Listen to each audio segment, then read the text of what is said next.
स्वागत है आप सभी का एक और नए वीडियो में। आज के वीडियो में हम लोग हिंदी यानी क्लास 10 के हिंदी के पहले जो पार्ट है, पहले अध्याय है, जिसका नाम श्रम विभाजन और जाति प्रथा है, जिनके यानी लेखक जो है कौन है, डॉक्टर भीमराव अंबेडकर। इनके द्वारा यानी कहने का मतलब एक पार्ट है जिसका नाम है श्रम विभाजन और जाति प्रथा। तो इनसे रिलेटेड जितने भी ऑब्जेक्टिव सवाल है हम लोग एक एक करके डिस्कस करेंगे। तो चलिए एक एक सवालों को हम लोग डिस्कस करते हैं। देखिए ये यानी हिंदी विषय का है, ठीक है।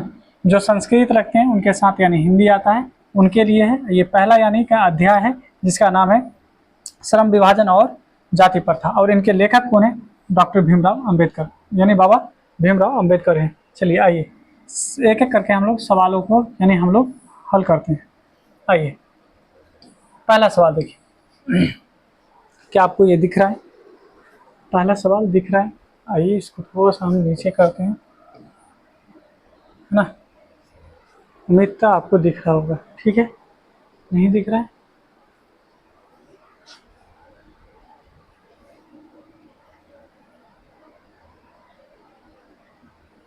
पहला सवाल अगर देखें यहाँ पे, तो पहला सवाल कहा जा रहा है, एक मिनट हम आपको दिखा दें।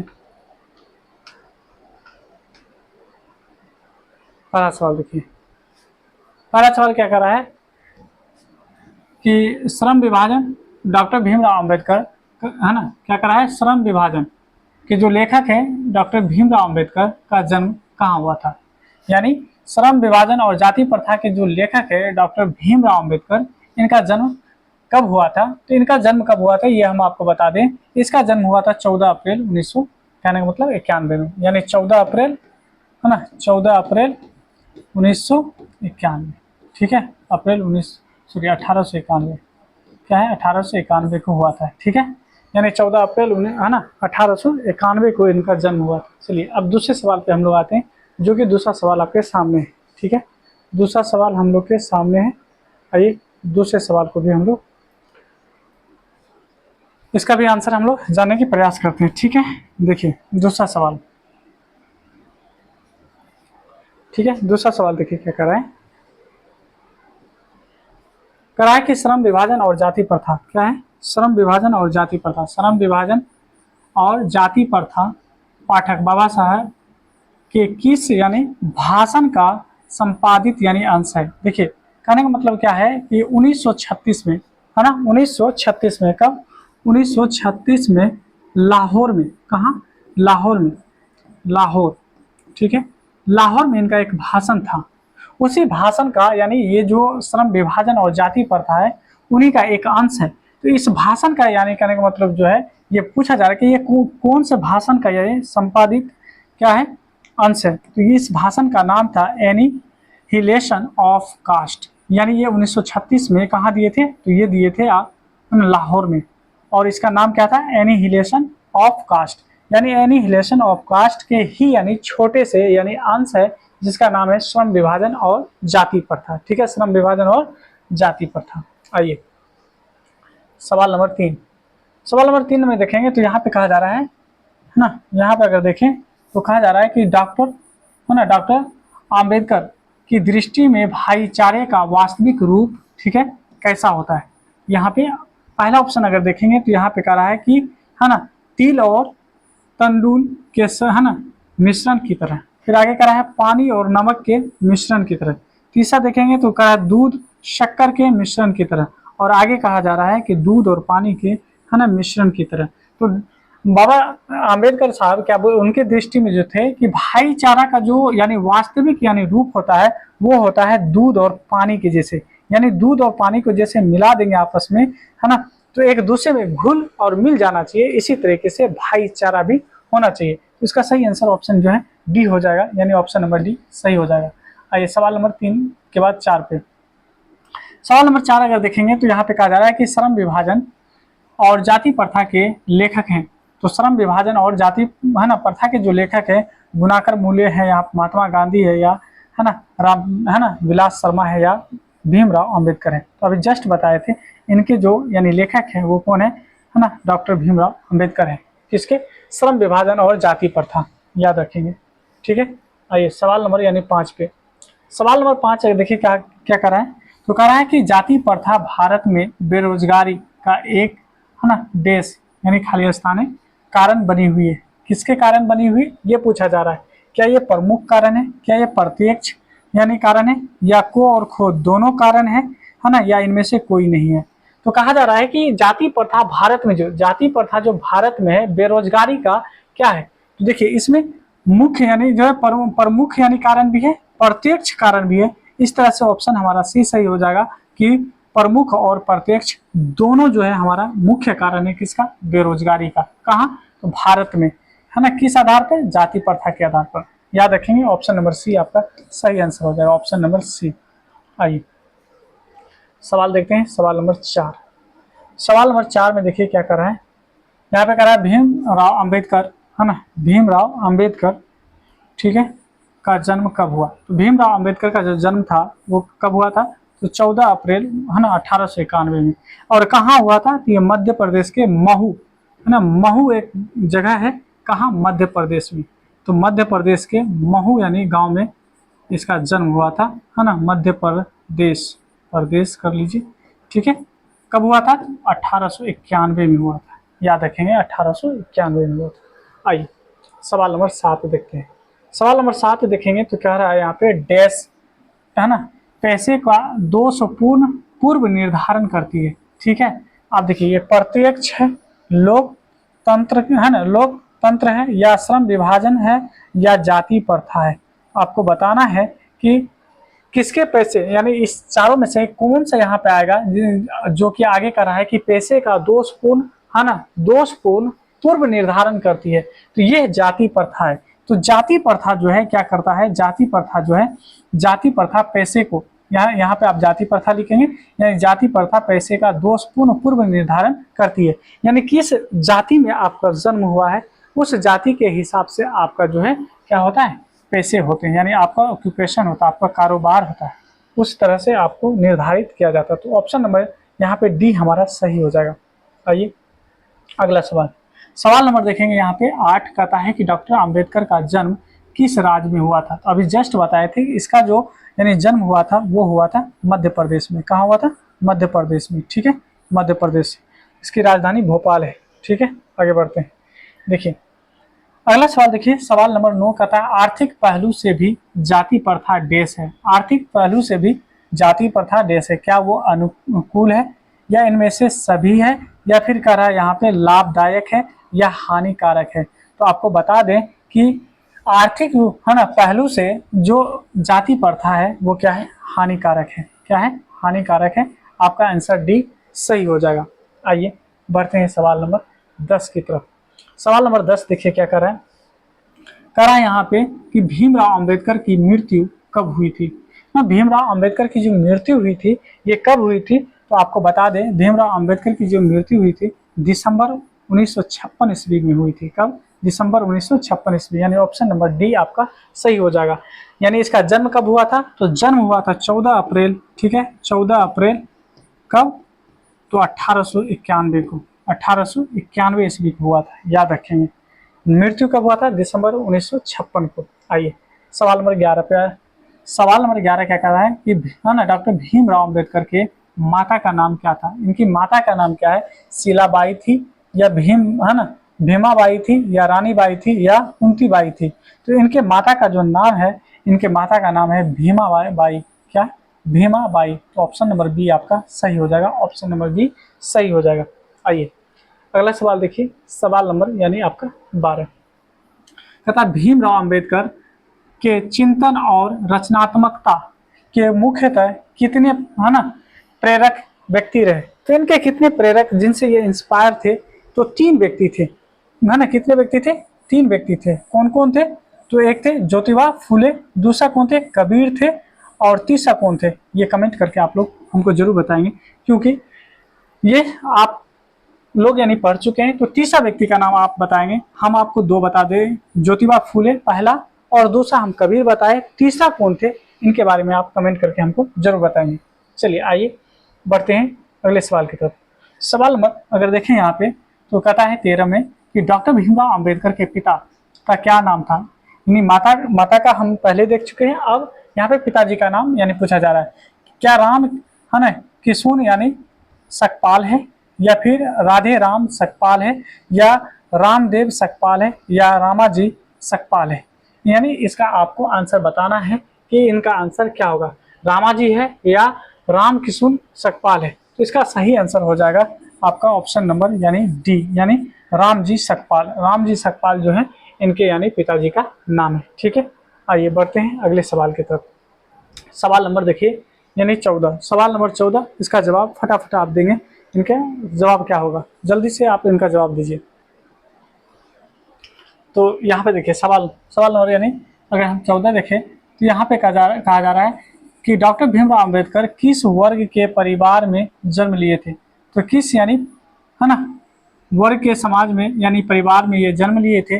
क्या ये दलित वर्ग में यानी जन्म लिए थे, या मध्यम वर्ग में, या पिछड़ा वर्ग में, या सामान्य वर्ग में। तो इनका जो जन्म हुआ था वो हुआ था दलित वर्ग में। कौन सा, दलित वर्ग में इसका जन्म हुआ था, यानी दलित परिवार में इनका जन्म हुआ था। ऑप्शन नंबर आपका जो है ये सही हो जाएगा। ठीक है, आइए बढ़ते हैं अगले सवाल की तरफ। सवाल नंबर 15 देखेंगे। 15 में क्या कर रहा है, देखिए यहाँ पे सवाल नंबर 15 का कह रहा है कि आधुनिक सभ्य समाज कार्य है ना कुशलता के लिए किसे यानी आवश्यक मानते हैं। ठीक है, यहाँ पे क्या कर रहा है ना, सब यानी आधुनिक सभ्य समाज यानी कार्य कुशलता है ना के लिए किसे यानी आवश्यक मानते हैं। क्या ये जन विभाजन के लिए मानते हैं, जाति यानी विभाजन के लिए, या श्रम विभाजन के लिए, या धन विभाजन के लिए यानी ये माना जाता है। तो यहाँ पे आपका जो सही जवाब हो जाएगा वो हो जाएगा श्रम विभाजन, यानी श्रम विभाजन आपका सही आंसर हो जाएगा। ऑप्शन नंबर सी आपका सही आंसर होगा। आइए बढ़ते हैं अगले सवाल की तरफ। सवाल नंबर देखेंगे 16। 16 में क्या कर रहा है, 16 में कहा जा रहा है कि जातिवाद के पोषकों द्वारा यानी क्या है, जातिवाद के पोषकों द्वारा श्रम विभाजन किसका है ना दूसरा जो है रूप माना जाता है। किसका दूसरा रूप माना जाता है, बाल मजदूर प्रथा का, या यहाँ पे कह रहा है कि है ना समर सत्ता का, या फिर कह रहा है कि मजदूरी प्रथा का, या जाति प्रथा का। तो इसका सही आंसर जो हो जाएगा जो कि जातिवाद यानी पोषकों के द्वारा श्रम विभाजन जो है इसका जो दूसरा रूप माना जाता है वो जाति प्रथा का यानी माना जाता है। किसका, जाति प्रथा का माना जाता है। ऑप्शन नंबर डी आपका सही आंसर हो जाएगा। आइए सवाल नंबर यानी 17 की तरफ बढ़ते हैं। 17 में कह रहा है कि लेखक क्या है, लेखक यानी यहाँ पे कह रहा है कि लेखक बेरोजगारी प्रमुख और प्रत्यक्ष ठीक है कारण किसे मानते हैं, यानी किसे मानते हैं, जाति प्रथा को मानते हैं, या फिर उद्योग धंधों की कमी को मानते हैं, या है ना शिक्षा को मानते हैं, या फिर जनसंख्या को मानते हैं। तो यहाँ पे जो लेखक साहब थे बेरोजगारी की जो प्रमुख और प्रत्यक्ष जो यानी कारण मानते थे वो किसको मानते थे, वो जाति प्रथा को मानते थे। किसको, जाति प्रथा को मानते थे। आइए सवाल नंबर यानी 18 की तरफ बढ़ते हैं। 18 नंबर का सवाल क्या कर रहा है, 18 नंबर का सवाल कर रहा है कि लेखक की दृष्टि में ठीक है, क्या किसके दृष्टि में, तो लेखक की दृष्टि में, और लेखक कौन है, भीमराव अंबेडकर है। ठीक है, दृष्टि में आदर्श समाज कैसा होना चाहिए, यानी एक आदर्श समाज सभ्य समाज कैसा होना चाहिए। तो ऑप्शन ए में करा है कि है ना जिसमें सभी पढ़े लिखे हो, यानी ऐसा समाज जिसमें सभी व्यक्ति क्या है पढ़े लिखे हैं, ऐसा समाज जो होता है वो आदर्श समाज होता है। यानी पहला ऑप्शन करा है। दूसरा ऑप्शन करा है जिसमें सभी जो है स्वस्थ हो, यानी ऐसा समाज जिसमें कोई बीमार ना हो, यानी सभी के सभी स्वस्थ हो, ऐसे यानी समाज को है ना क्या कहेंगे, आदर्श समाज कहेंगे। या तीसरा कह रहा है कि जिसमें स्वतंत्रता है ना समता और क्या है भ्रातृत्व का यानी भाव रखता हो। ठीक है, यानी ऐसा समाज जिसमें सभी लोग स्वतंत्र रूप से है ना समान रूप से ठीक है भाईचारे के रूप से यानी रहता हो, ऐसा समाज को हम आदर्श समाज कहेंगे। तो ये ऑप्शन ही आपका सही होगा कि ऐसा समाज जिस समाज में सभी लोग स्वतंत्र रूप से है ना समान रूप से भाईचारे के रूप से अगर रहता है तो वैसे ही समाज को हम लोग आदर्श समाज कहते हैं। तो यहाँ पे ऑप्शन नंबर सी आपका सही हो जाएगा। सवाल नंबर 19 आइए। सवाल नंबर 19 में देखिए क्या कह रहा है कि जाति प्रथा किस प्रकार का श्रम विभाजन है। जाति प्रथा जो है किस प्रकार का श्रम विभाजन है ये पूछा जा रहा है, किस प्रकार का यानी श्रम विभाजन है, इनके बारे में हम लोग समझते हैं। यहाँ कह रहा है स्वाभाविक है ना, स्वाभाविक है, ये आगे कह रहा है कि संवैधानिक है, यहाँ कह रहा है ना अस्वाभाविक है, और तीस यानी लास्ट कह रहा है कि प्राकृतिक है। तो इसमें हम बता दें कि जो जाति प्रथा जो है ये किस प्रकार का श्रम विभाजन है, तो ये अस्वाभाविक यानी श्रम विभाजन है। कैसा है, अस्वाभाविक यानी श्रम विभाजन है। ऑप्शन नंबर सी आपका सही हो जाएगा। आइए सवाल नंबर यानी 20। सवाल नंबर 20 में देखेंगे तो सवाल नंबर 20 कहता है कि लेखक की दृष्टि में, है ना, विडंबना की बात क्या है। विडंबना की बात क्या है यानी आश्चर्य की बात क्या है ना, दुख की बात क्या है। तो दुख की बात क्या है ये पूछा जा रहा है, विडंबना की बात क्या है।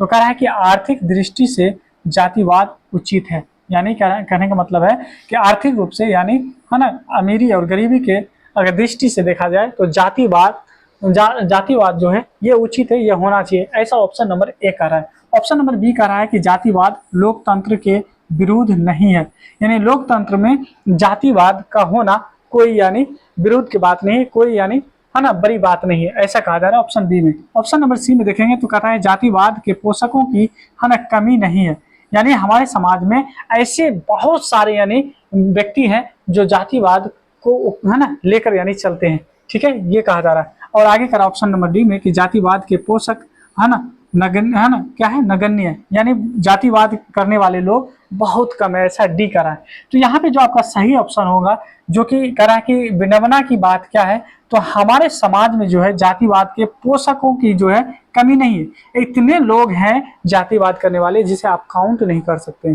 ठीक है। ऑप्शन नंबर सी आपका सही हो जाएगा। सवाल नंबर 21, सवाल नंबर 21 में क्या कर रहा है, कह रहा है कि जाति प्रथा के अनुसार श्रम विभाजन का आधार क्या है, यानी यहाँ पे कह रहा है कि जाति प्रथा, देखिए जाति प्रथा के अनुसार श्रम विभाजन का जो है आधार क्या है, श्रम विभाजन का आधार पूछा जा रहा है। तो श्रम विभाजन का आधार क्या है, क्या पैतृक, है ना, पैतृक पैसा है कि जो आपके यानी पूर्वज करते हुए आ रहे हैं वो, या कौशल क्षमता है कि जिसको आप सीखते हैं, है ना, या मनुष्य की रुचि है जिसमें मनुष्य, है ना, इंटरेस्ट लेता है, या रोजगार की सृजन है जिसमें रोजगार यानी मिलता है। तो ये इसका जो सही आंसर होगा जो कि जाति प्रथा के अनुसार जो श्रम विभाजन का जो आधार है वो क्या है ना, पैतृक है, कि आपके यानी पूर्वज या आपके माता पिता क्या करते आ रहे हैं, है ना, इस आधार पे जो है यानी जाति प्रथा का जो है श्रम विभाजन हुआ है, ठीक है, यानी पैतृक पैसा। ऑप्शन नंबर ए सही होगा। आइए सवाल नंबर 22 में देखते हैं, कहता है कि श्रम विभाजन और जाति प्रथा के लेखक कौन है। श्रम विभाजन और जाति प्रथा के लेखक कौन है, इनके बारे में हम आपको बता दिए हैं कौन है। तो ये इनके लेखक हैं डॉक्टर भीमराव अंबेडकर, डॉक्टर साहब भीमराव अंबेडकर, यानी ऑप्शन नंबर डी आपका सही आंसर हो जाएगा। आइए सवाल नंबर यानी हम लोग 23 देखेंगे। 23 में क्या करा है, तो ये 23 में करा है कि श्रम विभाजन और जाति प्रथा शीर्षक किनके द्वारा हिंदी में रूपांतरित है। हाँ ये बढ़िया सवाल है, क्या है कि हिंदी में इसको रूपांतरित कौन किया था, किसने इसको रूपांतरित किया था, तो इसका नाम था ललई सिंह यादव। क्या है, ललई सिंह यादव, जो कि ऑप्शन नंबर ए में ही दिया गया है। ऑप्शन नंबर ए आपका सही हो जाएगा, यानी ललई सिंह यादव जो थे ये क्या किए थे, श्रम विभाजन और जाति प्रथा को हिंदी में क्या किए थे, इसको कन्वर्ट किए थे, ठीक है, रूपांतरित किए थे, ठीक है। बढ़ते हैं आगे। सवाल नंबर 24 में क्या कर रहा है कि भारतीय संविधान के निर्माण में महत्वपूर्ण भूमिका किसकी है। तो भारतीय संविधान की जो निर्माण में जो महत्वपूर्ण यानी कहने का मतलब भूमिका है वो है डॉक्टर भीमराव अंबेडकर के, यानी डॉक्टर भीमराव अंबेडकर के क्या थे, बहुत बड़ी भूमिका थे, ठीक है। ये संविधान निर्माण में इनकी भूमिका सबसे ज्यादा रही है, ठीक है। आगे चल कर ये कानून मंत्री भी रहे थे। आगे देखिए अगला सवाल क्या करा है कि जाति प्रथा मनुष्य के पेशे को किस प्रकार प्रभावित करती है। क्या ये मनुष्य के रोजगार, है ना, रोजगारोन्मुखी यानी बनाती है, या यह मनुष्य को पेशा के लिए दक्ष बनाती है, या यह मनुष्य के पैसों में, है ना, यानी पैसे में, है ना, बढ़ावा देती है, या यह मनुष्य को जीवन भर के लिए एक पैसे से बांध कर रखती है। तो जाति प्रथा जो है मनुष्य के पैसे को किस प्रकार प्रभावित करती है, तो इसका सही आंसर ऑप्शन डी हो जाएगा। ये क्या होता है कि मनुष्य को, है ना, जिंदगी भर एक ही यानी जिस पैसे को वो करते हुए आ रहे हैं उसी में उसको बांध कर रखते हैं, यानी उसी से उनको यानी जाना भी जाता है। चलिए आगे देखिए सवाल नंबर 26 में क्या कर रहा है कि सभ्य समाज श्रम विभाजन के लिए किसका आवश्यक माना जाता है, किसको यानी आवश्यक माना जाता है, ये आपको बताना है। सभ्य समाज, है ना, श्रम विभाजन के लिए तो क्या कहता है, पूर्ण विभाजन होना चाहिए। आगे कह रहा है उपयुक्त में से कोई नहीं, कहता है कार्य कुशलता होना चाहिए या जाति प्रथा होना चाहिए। तो एक सभ्य यानी समाज विभाजन के लिए सबसे महत्वपूर्ण ये है कि आप कार्य कुशलता आप कितने हैं, ये आपका होना बहुत जरूरी है। जिस काम में आपको दक्ष यानी प्राप्त होता है तभी जाकर आप धीरे धीरे उस चीज को आगे बढ़ा सकते हैं अच्छे से, और आप जो है सभ्य समाज का भी यानी आप निर्माण कर सकते हैं। आइए आगे देखिए सवाल नंबर यानी 27 में क्या करा है कि श्रम विभाजन, ठीक है, श्रम विभाजन और जाति प्रथा, ठीक है, गद्य कौन सी विधा है, ये कौन सी विधा है, क्या ये है ना शब्द चित्र है या डायरी है या कहानी है या निबंध है। तो देखिए ये क्या है, एक प्रकार का निबंध है। क्या है ये, एक प्रकार का निबंध है ना, जो कि डॉक्टर भीमराव अंबेडकर के द्वारा दी गई है। ठीक है, चलिए अगला सवाल, सवाल नंबर यानी 28। यहाँ पे देखिए क्या कर रहा है कि विडंबना का अर्थ क्या है ना, विडंबना का अर्थ क्या है। तो यहाँ पे दिया है अब लंबन, ठीक है, आगे दिया है आडंबर, तो आगे देखिए क्या दिया है उपेक्षा और है उपहास। क्या है, उपहास। तो इसका सही आंसर ऑप्शन डी हो जाएगा, यानी उपहास हो जाएगा। विडंबना का अर्थ होता है ना क्या, उपहास। ठीक है, चलिए यानी दुख की बात। ठीक है, विडंबना का मतलब होता है दुख की बात। ठीक है, आगे बढ़िए।